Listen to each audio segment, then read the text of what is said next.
ఓట్లు తగ్గిన ఒక వర్గం ఓట్లు ఎట్లా పడాయని నాకు కరీంనగర్ అసెంబ్లీ ఎన్నికల్లో ఏం జరిగిందో మీకు తెలుసు. నేను కుండబద్దలు కొట్టినట్టు మాట్లాడతాను. నేను ఏ వర్గానికి వ్యతిరేకం కాదు. ఒకరు ఓట్ల కోసం పాకాడే వ్యక్తి నేను కాదు. నాకు ఓటేసే వాళ్ళందరూ కూడా గౌరవిస్తా, నాకు ఓటైన వాళ్ళందరూ కూడా సన్మానిస్తా, వాళ్ళని కూడా నాకు ఏం అభ్యంతరం లేదు. కానీ కరీంనగర్ అసెంబ్లీ ఎన్నికల సందర్భంగా ఒక వర్గం అంతా ఒకటై భారతీయ జనతా పార్టీ అభ్యర్థిగా పోటీ చేసినటువంటి నన్ను ఓడగొట్టారు. అలా కాంగ్రెస్ పార్టీ, బీఆర్ఎస్ పార్టీ ఆ వర్గం ఓట్ల కోసం కక్కుర్తిపడ్డారు. వాళ్ళ ఓట్ల ద్వారా మాత్రమే గెలిచే ప్రయత్నం చేశారు. ఇవాళ నేను ఆ రోజు చెప్పినా, ఇప్పుడు ఓడిపోయినా కావచ్చు, కానీ నేను ఓడిపోయినా గెలిచిన ధర్మం కోసం పనిచేసే వ్యక్తిని, పేద ప్రజల కోసం పనిచేసే వ్యక్తిని, పార్టీ కోసం పనిచేసే వ్యక్తిని.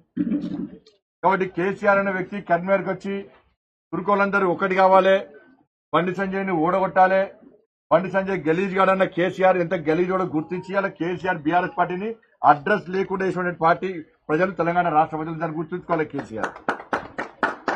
కానీ పక్క ఒక వర్గం వాళ్ళు ఓడగొడితే ఇంకో వర్గం వాళ్ళు కరీంనగర్ పార్లమెంట్ లో గెలిపించి రాలేదా?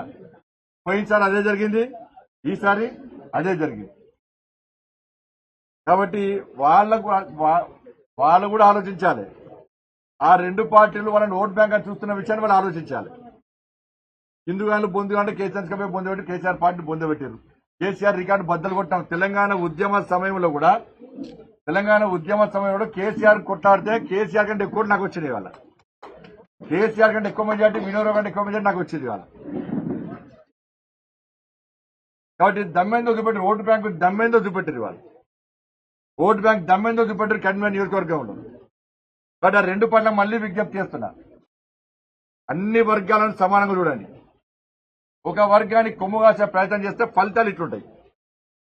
ఒక వర్గానికి కొమ్ము కాసే ప్రయత్నం చేస్తే నేను ఏ వర్గానికి వ్యతిరేకం కాదు నేను, కానీ అన్ని వర్గాలను సమానంగా చూడమంటున్నా. నా వర్గాన్ని వ్యతిరేకిస్తే పక్కా వ్యతిరేకిస్తా, నేను పక్కా వ్యతిరేకిస్తా. అన్ని వర్గాలను సమానంగా చూడాలి నేను అంటున్నా. కానీ కాసేపు జెండా కోసం పనిచేస్తాం, ధర్మం కోసం పనిచేస్తాం, ఈ దేశం కోసం పనిచేస్తాం, పేద ప్రజల కోసం పనిచేస్తాం. తెలంగాణ రాష్ట్రంలో మోడీ రాజ్యం, రామరాజ్యం రావడం కోసం పక్కా పనిచేస్తాం. నెక్స్ట్ తెలంగాణ రాష్ట్రంలో వచ్చేది రామరాజ్యం, మోడీ రాజ్యం. ఏం చేశారు? తెలంగాణ రాష్ట్రంలో కాంగ్రెస్ పార్టీ గదే ప్రచారం చేసింది. రిజర్వేషన్లు తెస్తారు, రాజ్యాంగాన్ని మారుస్తారు. ఇలా ప్రజలు ఏం చేశారు? అధికారంలో పార్టీ మేము 15 సీట్లు గెలుస్తాం, 14 సీట్లు గెలుస్తామన్నారు. ఇలా ఏమైంది? ఇవాళ కాంగ్రెస్ పార్టీ